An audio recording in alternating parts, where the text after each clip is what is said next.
রাজ্যের প্রধানের যদি কিছু খাবার না দিতে পারি সেটা কামড়ি ফাইরে সব মারে লাই। মন্ত্রী দাও তো তোমার তরোয়ালটা। আইডিয়া আমি দিতাম না, এটা আমি অনেক দূর থেকে বাচ্চা লুচি।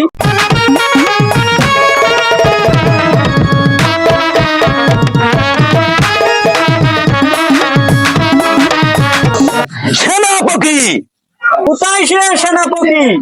প্রহরী তাদের কি বেতন দেয় না? বেতন তো দেওয়া হয় না রে ভাই। আপসি করে না, গরমে আবার কি হাল হয়ে গেল। কোথায় সে প্রহরী?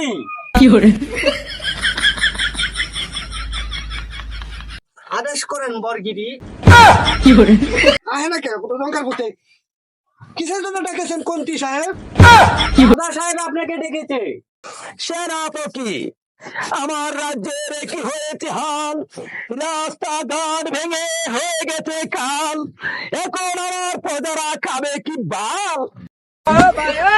সাহেব রাজ্যের প্রজারা যদি কিছু খাবার না দিতে পারি সেটা কামড়ি ফাইরে সব মারে লাই। কামড় তুমি মন্ত্রী দাও তো তোমার তরোয়ালটা। আইডিয়া আমি দিতাম না, এটা আমি অনেক দূর থেকে বাচ্চা লুচি। বন্দি করো তাকে। না আমি তারা বন্দি করতাম না, আমার 3 মাসের বেতন আটকে লুচি, বাকি আপনি দিন না। No, no, no, no.